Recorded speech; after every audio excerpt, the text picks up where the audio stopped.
Deus, alma imortal, reencarnação para essa alma imortal se desenvolver e atingir a perfeição, ocupando vários mundos e não somente a Terra, vários mundos habitados em várias partes do universo, sem deixar de se comunicar. Então aí está Deus, alma, reencarnação, mundos habitados e comunicação de espíritos. Esses 5 princípios libertam qualquer um. Uma vez entendido isso, nós não precisamos ficar lendo e relendo obras e mais obras para saber o que nós já sabemos. Dali para frente é o autoconhecimento. Dali para frente é a reforma íntima, a reforma pessoal, individual, que só pode ser feita por cada um de nós. E em se reformando, nós estaremos não só sendo úteis à sociedade humana, não só sendo úteis aos nossos semelhantes, em qualquer parte de atividade que nós venhamos a desenvolver, não só isso, mas estaremos nos gabaritando, estaremos nos graduando para sairmos daqui e irmos para mundos melhores, mundos mais evoluídos, porque nós não temos que ficar agarrados aqui para esperar que isso aqui se transforme em regeneração ou em perfeição, não, porque para isso se transformar, isso tem que explodir, essa matéria tem que reintegrar outros corpos, em outros planos. Então não, nós não somos agarrados, a humanidade não está agarrada no planeta, nem aqui nem em lugar nenhum. A inteligência está num processo de desenvolvimento universal, não dependente de pedaço de astro que constituem os planetas, não. À medida que nós vamos nos desenvolvendo aqui, nós vamos embora para outros mundos. Vejam as diversas moradas da casa do Pai, estudem isso no Evangelho segundo o Espiritismo, vejam que maravilha, que elucidação, e façamos a nossa parte para nós estarmos, como eu disse, nos gabaritando, para sairmos daqui para outros mundos, sendo tão úteis em outros mundos como deveremos estar sendo aqui e cada vez com mais intensidade. Então, conhecendo esses princípios maravilhosos da doutrina espírita, nós nos sentimos no templo do universo.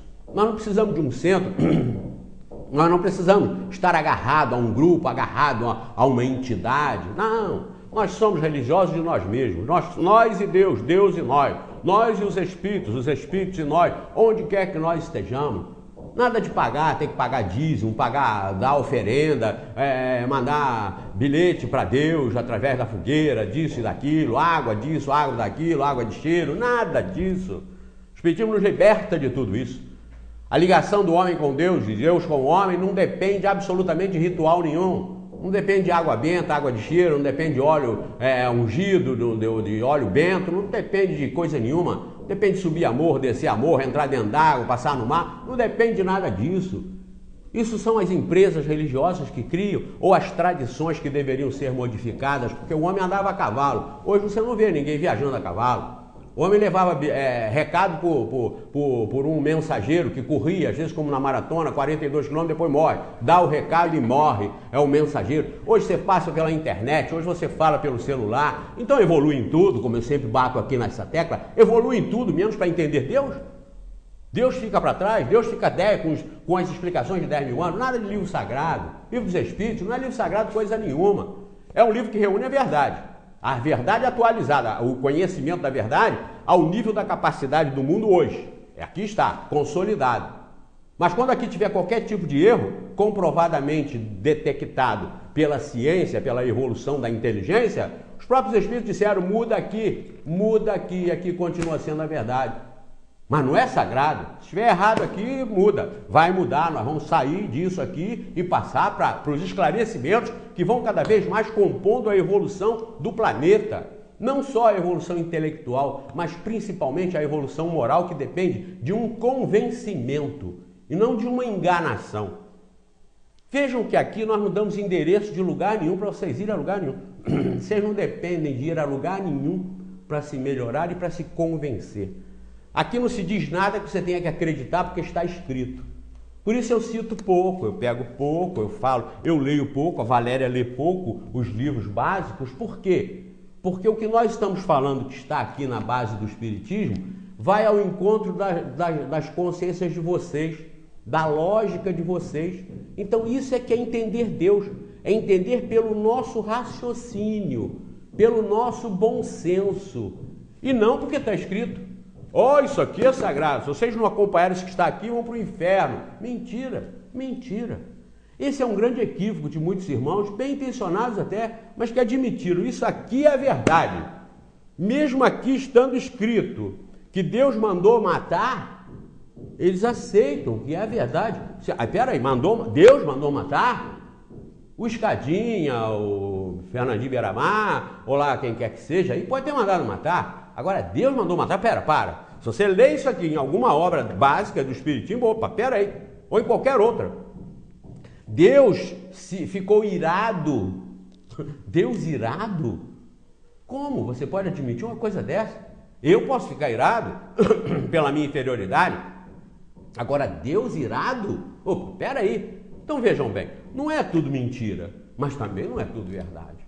E o que não é verdade, qualquer um de nós pode detectar, pela nossa lógica, pela nossa razão, pelo nosso bom senso, como eu disse aqui no programa passado, pela lógica do amor materno, ser o amor mais primoroso que nós podemos desenvolver na Terra, nós entendemos que Deus não pode ter um amor pior do que esse, inferior ao amor materno. E as mães jamais abrem mão da felicidade dos filhos. Jamais admitem que um filho vá eternamente para um presídio ou para um sofrimento. Ela admite que ele seja punido, porque às vezes ela até pune. Antigamente com chinelo, com régua, com vara de marmelo, mas nunca para matar e para condenar e para destruir eternamente o filho, nunca. Então é a lógica. Nós não precisamos ser doutores para isso. Nós temos que observar. Então, a doutrina espírita não é para ser julgada porque está escrito aqui, para ser aceita porque está escrito aqui, não. Nas obras básicas, não. É para ser julgada pela nossa razão. Leiam a questão 627 do Livro dos Espíritos, em que os Espíritos falam para que eles vieram. Qual a função do Espiritismo? Qual a função do trabalho deles, Espíritos superiores, em ditar isso tudo aqui, para esclarecer as leis de Deus, para fazê-las cumpridas, para tirar os homens da ignorância sobre Deus. Essa é a missão dos Espíritos, que aqui está consolidada. Mas nunca se aceitar porque está aqui. Quando foge ao bom senso, quando foge à lógica, se uma mãe humana não faria, se você, um ser humano, não faria, como é que você vai aceitar que Deus fez? É a pergunta sempre que eu faço também, e repito, para isso calar no fundo das nossas consciências. Se você tivesse o poder de Deus nas mãos, você faria um mundo igual a esse? Sem a reencarnação, você vai dizer que não faria um mundo igual a esse. Você faria melhor. Claro, você faria um mundo mais justo, um mundo mais igual, um mundo sem tantos problemas. Se você, Deus, com todo poder, podendo fazer, por que você faria um mundo onde você jogaria aos lobos, às feras, os seus filhos que você vai botar aqui? Claro que você faria, eu faria, qualquer um faria. À luz de uma única vida, qualquer um de nós faria um mundo melhor do que esse. Aí a pergunta é a seguinte: se nós faríamos, nós estamos censurando então Deus. Por que Deus fez isso? Desse jeito. Aí você esclarece, aí tem a terceira revelação. Isso aqui é uma escola, é uma morada. Vocês não são daqui, vocês são do universo. Vocês são o suprassumo da criação. Vocês já atingiram intelecto, individualidade, consciência de si próprio e livre-arbítrio para agir em favor da obra do Criador. Vem o esclarecimento. Tem várias existências, várias oportunidades, e esse mundo não é a única morada. Jesus mesmo disse, na casa do Pai existem várias moradas. Então nessas várias moradas, você, espírito indestrutível, espírito que não se apaga jamais, vai em várias moradas e em várias reencarnações, em várias vidas, em várias partes do universo, vai atingir a perfeição. Vê se isso não condiz, não encaixa com a bondade, a perfeição e a inteligência suprema do Criador. Claro que é lógico, isso não ofende a ninguém, queridos. Isso não ofende a ninguém. Nós não temos que estar brigando com ninguém para dizer que o Deus é nosso, que o Deus é do meu povo, o Deus tem o seu povo, que o Deus vai mandar os outros para o inferno. Isso já é passado. Também isso foi aceito no passado, funcionou enquanto exercia o medo sobre as pessoas, mas hoje não existe mais isso. E se as religiões não se reformarem urgentemente, não analisarem, pesquisarem a reencarnação,